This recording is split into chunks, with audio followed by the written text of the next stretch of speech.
Em nome do Pai, e do Filho e do Espírito Santo. Amém. Inspirai, ó Senhor, as nossas ações e ajudai-nos a realizá-las, para que em vós comece e para vós termine tudo aquilo que fizermos por Cristo, Senhor nosso. Amém. Santa Maria, Mãe de Deus, rogai por nós. Agora, essa semana, continuamos, no mesmo caminho do ensina-nos a orar. Vamos aprender um pouco essa questão da vida de oração de forma mais prática, de forma mais concreta. E hoje gostaríamos de saber como é que a Virgem Maria, Nossa Senhora, afeta a nossa vida espiritual.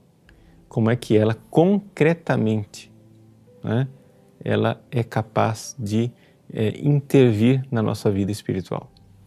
Bom, aqui existem duas abordagens possíveis.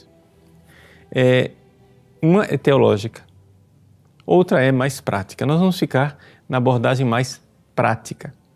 Porém, para que as pessoas saibam que existe um embasamento teológico, ou seja, que tudo que nós vamos dizer aqui não é simplesmente uma coisa afetiva no sentido romântico, sentimentalista, mas algo de real, de uma influência real da Virgem Maria em nossa vida, aqueles que quiserem se aprofundar vão ter aí um fundamento teológico. Eu fiz até questão de preparar um pequeno PDF aí de 5 páginas, que são retirados desse livro do padre Garrigou-Lagrange, La Madre del Salvador, a Mãe do Salvador em nossa vida interior. E eu coloquei para vocês aí um resumo das páginas 215 a 219, onde o padre Garrigou explica teologicamente o seguinte: formas de presença da Santíssima Virgem nas almas que lhe estão unidas. Ou seja, existe realmente uma presença. E essa presença da Virgem Maria, nas almas, ela tem uma explicação teológica. Como se dá essa presença? Você vai ver que, evidente, não é uma presença como os corpos estão presentes, mas é uma presença espiritual real. Uma ação, digamos, podemos usar a palavra física, no sentido de uma ação, de uma intervenção na natureza, é uma presença que age, que em teologia é chamada de presença virtual. Para não confunda, por favor, não confunda virtual com o que a gente tem hoje, que virtual é o joguinho eletrônico, é o computador virtual. Não, virtual vem de virtus em latim, quer dizer que é uma presença de ação. Assim como um anjo está espiritualmente presente e age, Maria também age nas almas e tem essa presença. Além disso, tem a presença afetiva, que é uma forma de união através da virtude da caridade, e existe também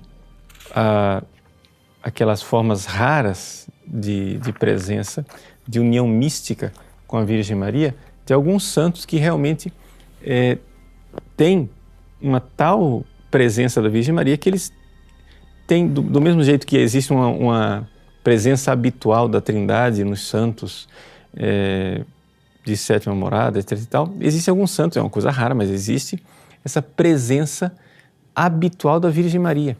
Por exemplo, acho que vocês conhecem aquela oração famosa, Augusta, Rainha dos Anjos, do bem-aventurado Luiz Eduardo Sestá.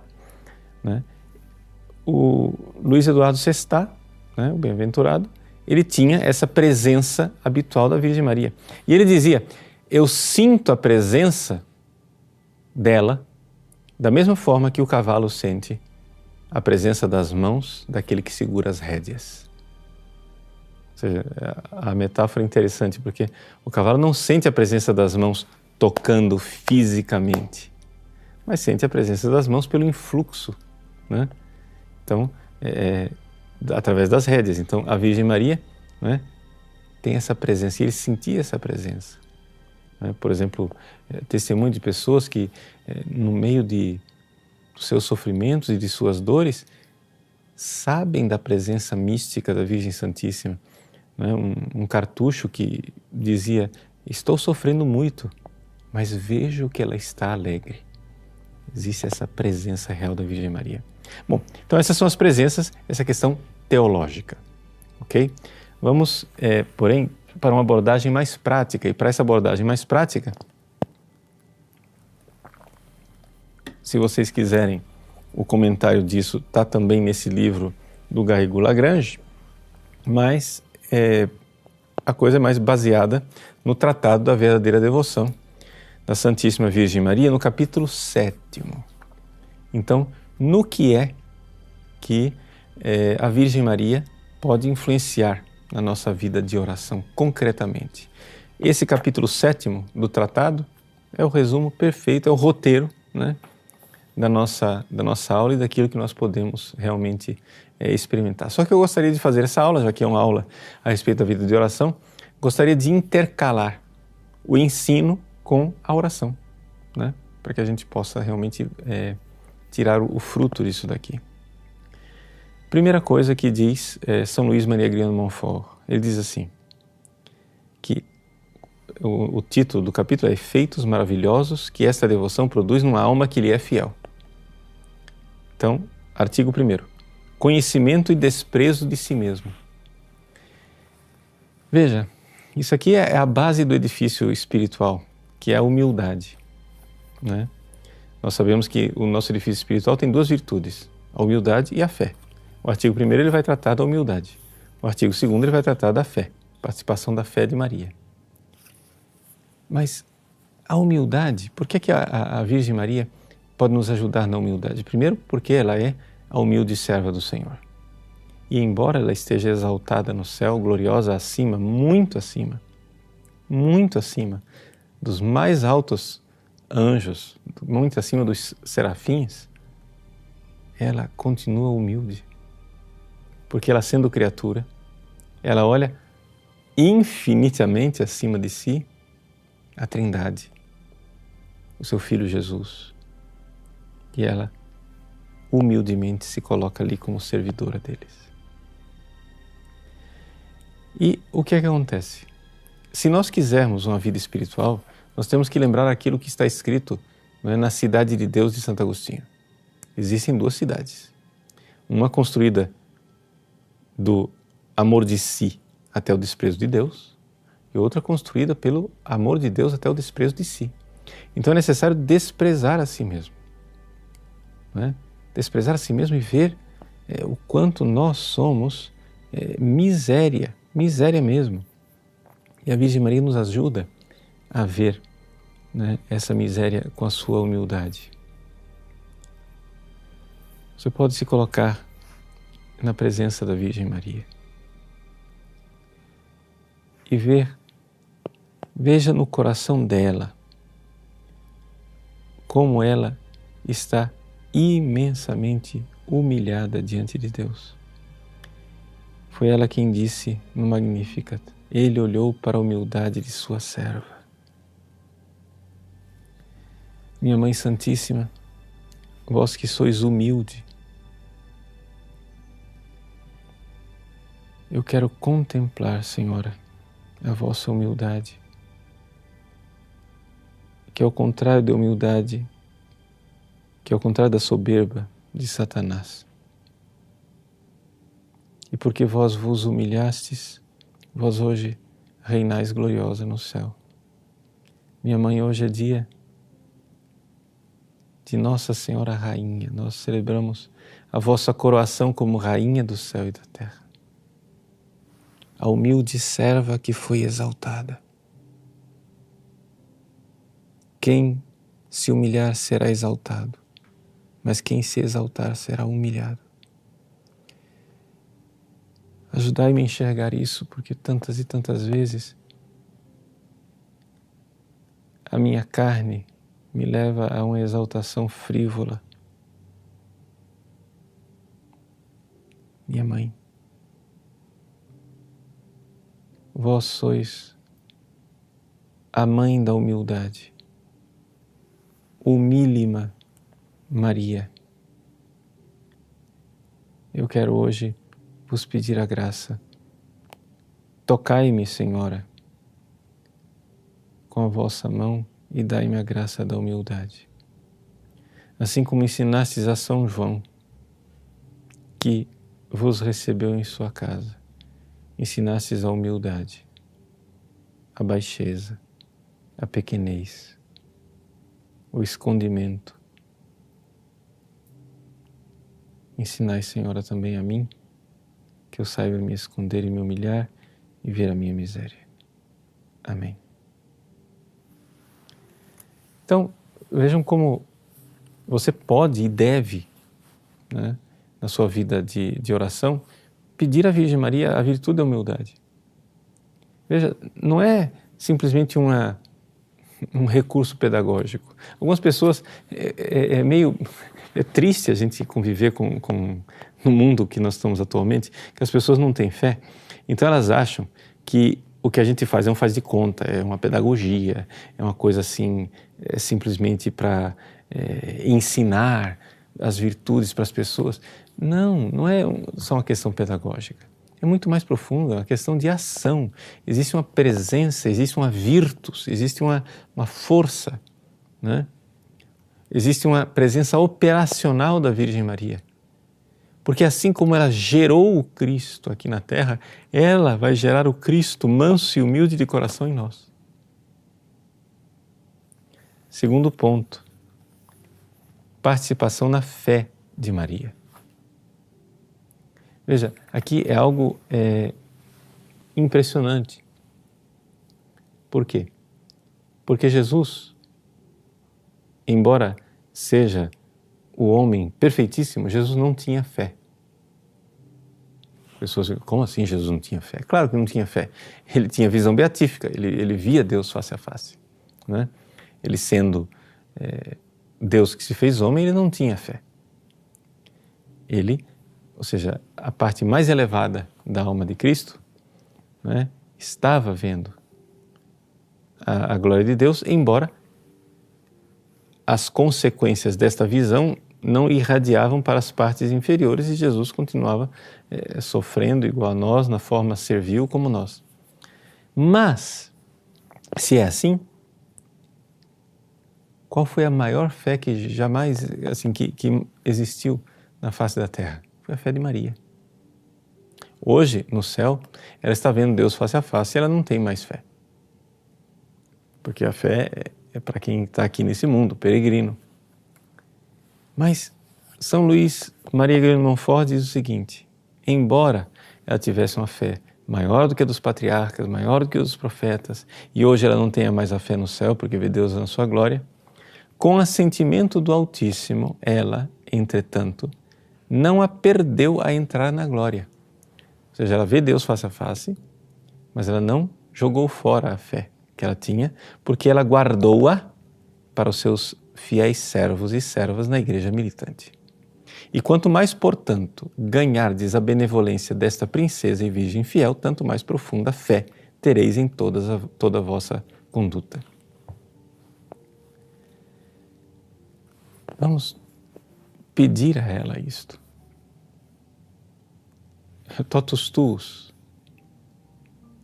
Eu me entreguei a Maria totalmente. Por isso, minha mãe,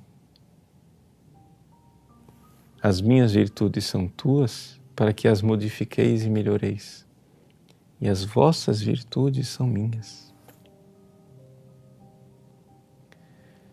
Portanto, a vossa fé pode agir em mim. Mãe, eu quero hoje vos agradecer, porque é impressionante como a minha vida mudou depois que eu me entreguei a vós na consagração. Eu não conhecia essa consagração antes do ano 2010. Fazem somente 6 anos e, no entanto, como mudastes a minha vida e como a minha fé aumentou. E eu não posso deixar de ver aqui uma ação vossa.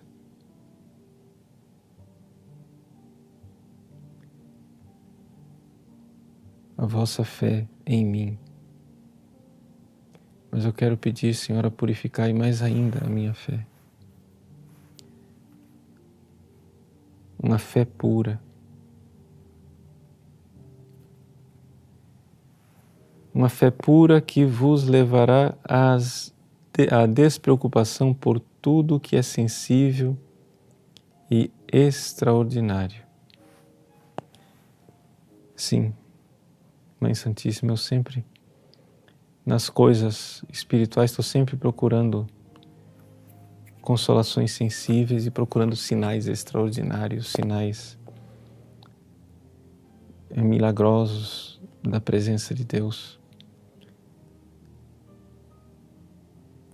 Vós me prometeis uma fé pura que já não precise mais disso. Eu vos agradeço e vos louvo por isto. Uma fé viva e animada pela caridade que fará com que as vossas ações sejam motivadas por puro amor. Eu olho dentro de mim e vejo que as minhas ações não são por puro amor. Me humilho diante do vosso amor, Mãe Santíssima. Do amor com que vós amais a Deus e amais a mim. E quero vos pedir que a graça de amar. Minha fé ainda é pequena, eu ainda não amo a Deus como Ele precisa ser amado, nem de longe, de jeito nenhum. Minha fé ainda é a fé de uma criança que engatinha. Mas vós tivestes paciência com Jesus, que crescia e engatinhava. E como pegaste Jesus pequenino, em seus pequenos tropeços, pegai minha fé e elevai-a, levando-a a uma fé que corresponde ao amor. Uma fé que tem pressa de amar de volta.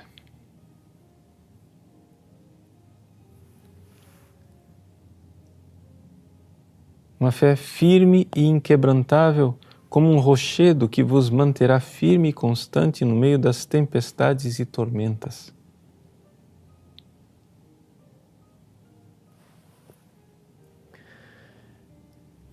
Minha mãe, eu creio que Deus me ama e que vós me amais, apesar das tribulações pelas quais eu venho passando, pelas quais a minha família vem passando. Minha família que está sendo visitada pela doença grave.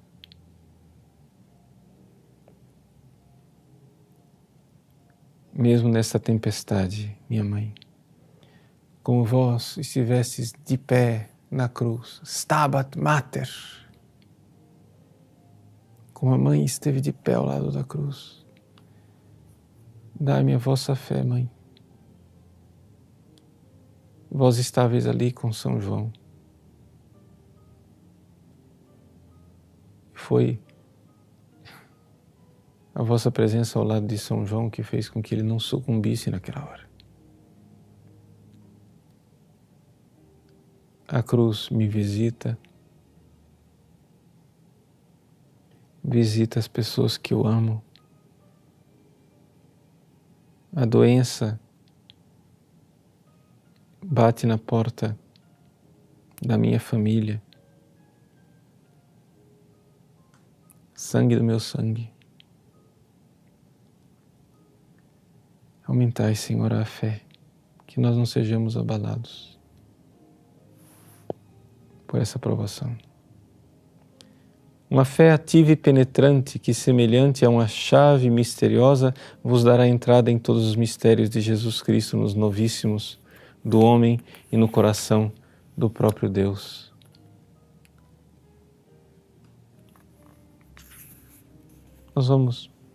Podemos continuar. Aqui o São Luís fala de fé corajosa, depois fala de fé que é um farol luminoso. Como a fé de Maria é importante para nós. Humildade e fé, essas duas virtudes fundamentais. Eu estou aqui só colocando para você entender quanto na sua vida de oração você pode, né, usar esta presença da Virgem Maria. Né? E é real, é uma ação, ela age, ela faz. Ela é instrumento de Deus para a transformação. Mas não para por aí. Não é somente isso. É mais. E o que é que ela pode oferecer de maior? Mais ainda, mais do que isso que nós já vimos até agora? Bom, ela pode nos ajudar, porque para nós continuarmos no caminho de santidade, nós precisamos parar de ser Martas agitadas. E como é que Maria pode nos ajudar para nos livrar desta agitação da nossa vida? Nós vamos ver depois de um brevíssimo intervalo, onde nós vamos continuar rezando e vamos continuar pedindo a ela que nos ajude na nossa vida espiritual. Vamos falar agora de como é que a Virgem Maria pode fazer com que nós progridamos na vida espiritual. Bom, aqui vamos entender primeiro qual é o processo de progresso, né? Onde é que nós queremos chegar? Nós queremos sair dessa via de iniciantes, né? Vamos falar sério, né? Chega de ser iniciante a vida inteira. Mas o que é que são as 3 moradas iniciais? Onde é que está o problema, né? Das 3 moradas iniciais? Vamos usar aqui como esquema para a gente entender os passos que têm que ser dados, aquela parábola de Jesus sobre o semeador, né? O reino dos céus é como um semeador. Quando Jesus fala do reino dos céus, ele está falando claramente do reino dos céus dentro de nós, tá? O reino dos céus é isso, é o reinado. O reino dos céus está dentro de vós. É o céu dentro de nós que Jesus está falando. Então veja só, como é o reino dos céus? A semente cai no meio do caminho e o passarinho vai e leva. O que é isso? Essas são as pessoas que estão na primeira morada. Ou seja, são as pessoas que, infelizmente, 99,9% dos cristãos atualmente, né, não têm vida de oração. Né? Eles nem sequer param para meditar a palavra de Deus, para compreendê-la, para fazer meditação, para rezar, para ter oração íntima, e por isso não saem da primeira morada e não passam para a segunda. Né? Então, aqui que está o problema. As pessoas recebem a semente, mas a semente nem chega a germinar, não faz nada. Né? Veja, isso daqui, o que nós estamos vivendo, não pensem que a humanidade sempre foi assim. Eu digo, 99,9% das pessoas né, não saem da primeira morada e sempre foi assim. Não. Se você for ver o testemunho de Santa Teresa diz que na época dela, ela reclama que as pessoas não saem da terceira morada. Ou seja, não passa para a quarta, ou seja, não passa para o caminho iluminativo. Ou seja, eram pessoas que chegaram na terceira morada, que nós vamos ver as características da terceira morada daqui a pouco, mas que não passam para a quarta. Então não foi sempre assim. Então, primeiro tipo de terreno, a semente caiu no caminho. Mas houve algumas sementes que brotaram, né? Mas brotaram no meio do pedregulho e na hora que veio o sol, né, elas secaram. Isso daí é o pessoal da segunda morada. Né? Você diz, nossa padre, essa é a segunda morada? Mas o senhor está fazendo um projeto #segunda morada, fazendo para todo mundo ir para a segunda morada. Como, padre Paulo Ricardo, o senhor... Não, é evidente, eu já disse desde o início, o objetivo não é a segunda morada, o objetivo é a quinta. Só que acontece o seguinte, está todo mundo empacado na primeira, então pelo menos a gente começa. Ou seja, o projeto Segunda Morada não é que lá é o objetivo, o projeto Segunda Morada é para desencalhar. E o que é a segunda morada? As pessoas começaram a rezar, a pessoa entendeu, a pessoa precisa rezar, ela tem vida íntima. Só que estas pessoas, quando vem a tempestade, quando vem a cruz, quando a cruz visita estas pessoas, seca. Ou seja, tem a oração, mas não tiveram ainda a experiência da penitência e da cruz. Vamos para frente. Terceira morada. Na terceira morada são as pessoas que brotou, mas o espinheiro foi e sufocou. E o que são os espinheiros? Jesus diz, as preocupações mundanas. Essa é a Marta. A agitação. Ou seja, a pessoa não comete mais pecados mortais, muito dificilmente comete pecados veniais, não faz nenhum pecado venial por nada desse mundo, só que não vai para a quarta morada. Santa Teresa fala disso. Ou seja, pessoas virtuosíssimas, pessoas maravilhosas, que, puxa vida, já pensou uma pessoa que chegou ao ponto de que ela não faz nenhum pecado venial, ela tem vida de oração, ela tem vida de penitência. Ou seja, ela não está na primeira morada, ela já tem vida de oração, está na segunda. Ela não está na segunda morada, ela faz penitência, está na terceira. Já sabe viver com o sol causticante, mas fica agitada. Santa Teresa, né, ela comenta assim, dizendo, mas essas são as pessoas que meditam sobre a paixão de Cristo o tempo todo? Ela cita o exemplo de um sujeito muito virtuoso, né? Mas que a família dele, alguém passou a perna na herança lá e ele foi injustiçado e pronto, e aquele negócio não sai da cabeça dele e pronto, e por isso ele não vai, né? Nunca para a quarta morada. Por quê? Porque ele não tem essa confiança, essa entrega como a criança que se entrega nos braços da mãe. É aqui que entra Nossa Senhora. Ou seja, para nós sairmos da via de iniciantes, nós precisamos de uma confiança irrestrita em Deus. Só que acontece o seguinte, nós estamos manchados pelo pecado original e nós olhamos para Deus como se Ele fosse, não digo inimigo, mas como se a cruz de Cristo fosse nossa inimiga e, portanto, nós não confiamos. Lembra que Adão e Eva, a primeira coisa que eles fizeram depois do pecado foi se esconder atrás do arbusto com medo de Deus que ia se aproximar. Então, as pessoas não progridem espiritualmente porque não conseguem se entregar e continuam como martas agitadas nas panelas da cozinha. Panela da cozinha, espinheiro da parábola, é tudo a mesma coisa. O que você precisa entender é que nós precisamos ter aquela paciência, né? Aquela capacidade de receber os golpes da vida sem que isso nos agite interiormente. Quando você consegue isso não é só um esforço seu, isso é uma intervenção divina na sua vida. Quando você consegue isto, né? Você está a caminho, ou seja, você está passando, né? Está fazendo o que é necessário para passar para a quarta morada. Mas se as pessoas continuam agitadas, continuam donas da sua vida, continuam indignadas com tudo que acontece, etc e tal, claro, vejam, eu quero que vocês entendam o seguinte, a caridade nos leva a ficar indignados com coisas que acontecem com os outros no sentido de que nós vamos lá ajudá-los. É o amor a Deus concreto no próximo. Não estou dizendo que você... Não estou falando aqui...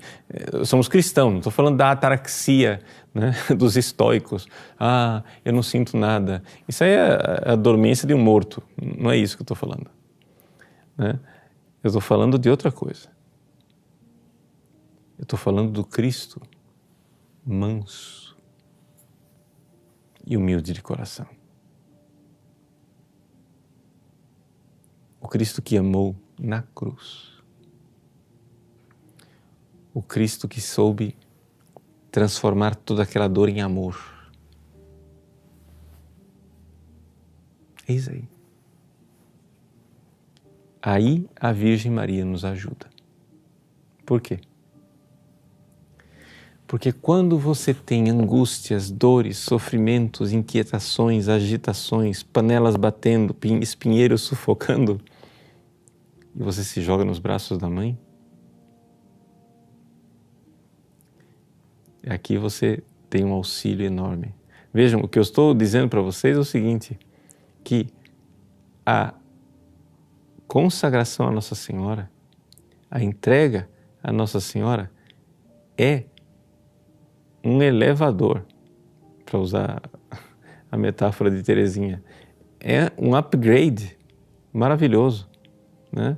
Ou seja, para a sua vida espiritual, porque você, ao se entregar confiantemente à Virgem Maria, você vai conseguir ir para frente. Então, uma das coisas que São Luís diz no tratado, grande confiança em Deus e em Maria. A Santíssima Virgem nos enche de grande confiança em Deus e nela. Primeiro, porque não vos aproximareis mais de Jesus Cristo por vós mesmo, mas sempre por intermédio desta bondosa Mãe. Então, assim, todo temor que você tiver de Jesus, você tem a Mãe. Você vai no colo da Mãe.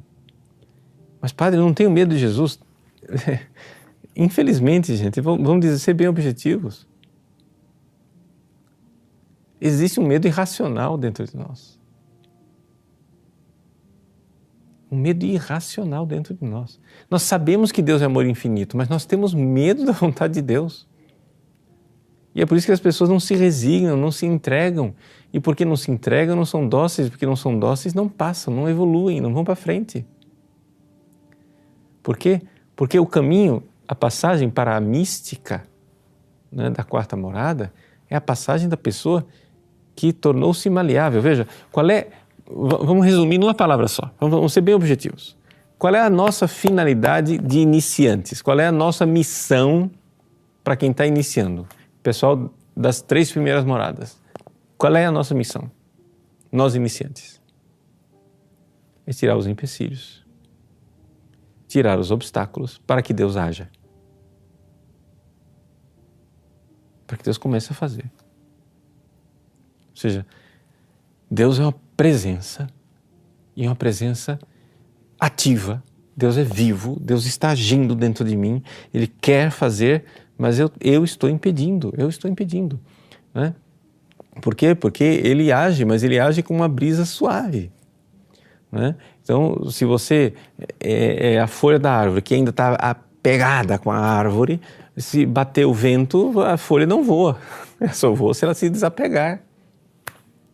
E são esses apegos bobos, tolos, que impedem as pessoas de ir para frente. E é por isso que, então, na passagem da 3ª para a 4ª morada, existe a noite escura dos sentidos, onde a pessoa começa a perder coisas. A noite escura dos sentidos é isso. É uma perseguição, é uma frustração pastoral, é uma doença sua ou na sua família, é alguma coisa que acontece onde Deus quer dar aquele upgrade e quer que você seja como uma criança nas mãos dele. Porque se você for como uma criança nas mãos dele, ele fará. Veja, e quanto tempo deve durar isso, padre? Não é questão de tempo, é questão de amor. É questão de amor. Para ser santo não é necessário muito tempo. É necessário muito amor. Mas é esse amor que confia, onde eu sei que eu estou nas mãos deste bom cirurgião que vai transformar a minha alma.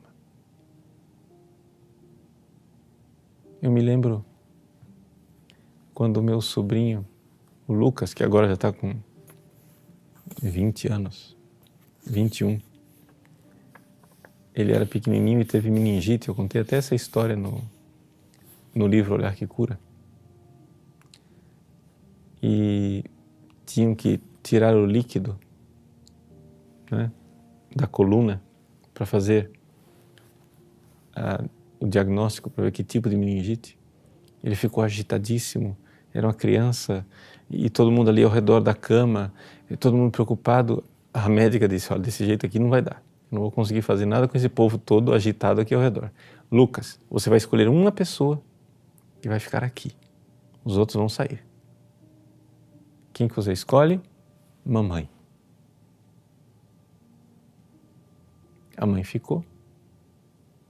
Os enfermeiros imobilizaram a criança e retiraram o líquido. Graças a Deus o Lucas hoje está bom, sem sequela nenhuma.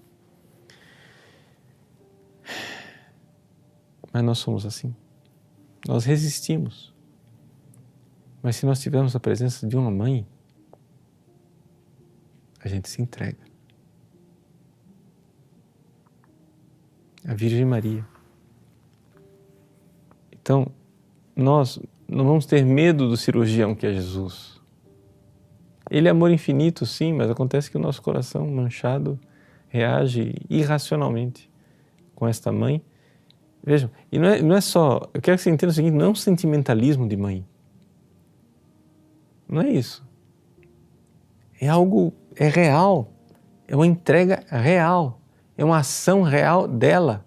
Ela nos foi dada por Jesus aos pés da cruz para isto, para nos entregarmos totalmente a ela. E o discípulo recebeu-a naquele momento estaídia para suas próprias, para aquilo que era mais íntimo seu, idios. Está traduzido, recebeu na sua casa. Mas, na verdade, na sua intimidade, naquilo que era propriamente seu. E por que é que aumenta a confiança, número 2? Porque tendo-lhe dado todos os vossos méritos, graças e satisfações para que deles disponha a sua vontade, ela vos comunicará suas virtudes e vos revestirá de seus méritos, de sorte que podereis dizer confiantemente a Deus: Eis Maria, vossa serva, faça-se em mim conforme a vossa palavra. Ecce ancilla Domini fiat mihi secundum verbum tuum.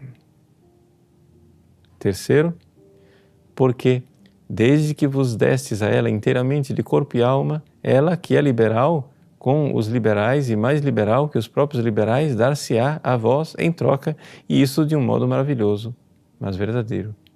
E assim podereis dizer-lhe ousadamente: tuus sum ego salvum me fac. Eu sou teu, salva-me.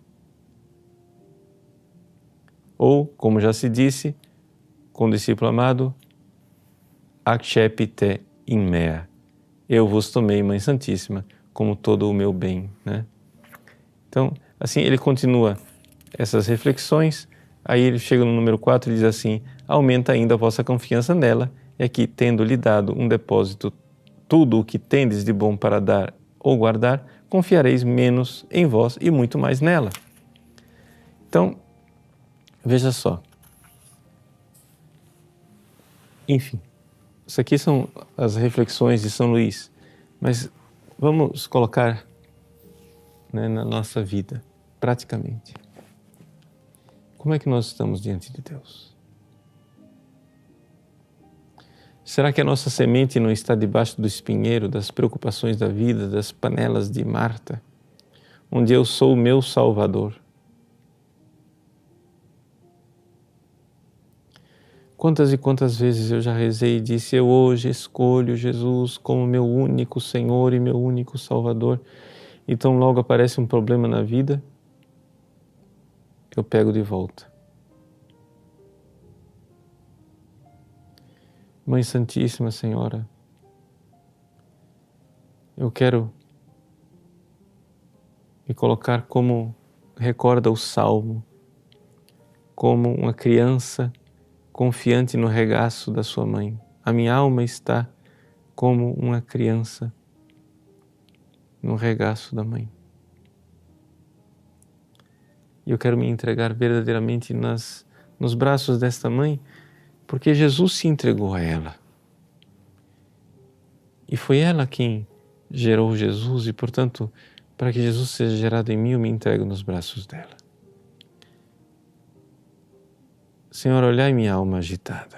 Quantas vezes eu venho rezar e venho agitado, venho querendo dominar, querendo ser o dono da minha vida, querendo tomar as rédeas da vida. Eu quero ser dócil, Senhora. Ajudai-me. Eu não sei o caminho. Assim como minha mãe me ajudava a atravessar as ruas, movimentadas e perigosas, quando eu dava a mão como criança. Vós me ajudais agora, minha mãe, a atravessar a rua perigosa dessa vida. Eu não sei quando caminhar e não sei quando parar. Eu não sei o que fazer e o que proceder. Porque, embora eu me sinta totalmente impotente diante dos problemas desta vida, dentro de mim existe um rebelde soberbo que quer tomar as rédeas e salvar. Mas o caminho é a ruína. Por isso me lanço, Senhora.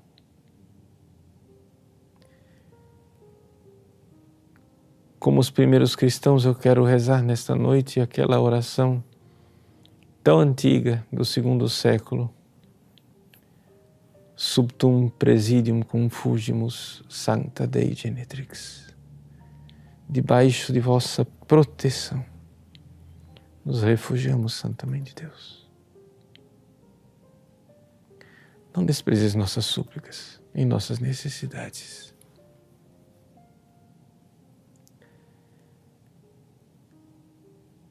Mesmo que venha a tempestade, a procela e o tufão, minha Senhora, eu me jogo nos vossos braços e digo: eu estou com a minha mãe querida, a mãe à qual me entregou Jesus, o próprio Jesus, mas ninguém me entregou a ela, foi Ele quem me entregou. E por isso, minha mãe, eu me lanço em obediência ao Cristo para dizer: vós, Senhora, sois aquela que conduzis os filhos de Deus na luta contra a serpente e contra o maligno. E embora minha vida esteja sendo visitada pela dor e pela morte, eu sei que Deus vencerá. Guardai-me, Senhora, para que eu esteja do lado de Deus quando Ele vencer.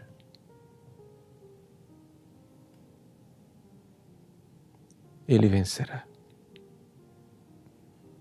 Muito obrigado, minha Mãe Santíssima, minha Senhora. Hoje que é dia de Nossa Senhora Rainha. Minha Senhora, hoje aqui nesse mundo, na fé, eu não vejo com clareza o quanto vós me ajudais a cada momento. Mas eu sei que os bem-aventurados no céu já veem face a face tudo o que vós fizestes por eles. E eu quero um dia, minha Senhora, estar no céu, para ver o quanto vós me ajudastes e o quanto fostes boa, e vós sereis parte da glória que eu irei fruir, irei gozar no céu, de ver-vos, Mãe bondosa, gloriosa, na glória celeste, e poder cantar como minha avó me ensinou quando eu era criança. Com minha mãe estarei na santa glória um dia, junto à Virgem Maria, no céu triunfarei.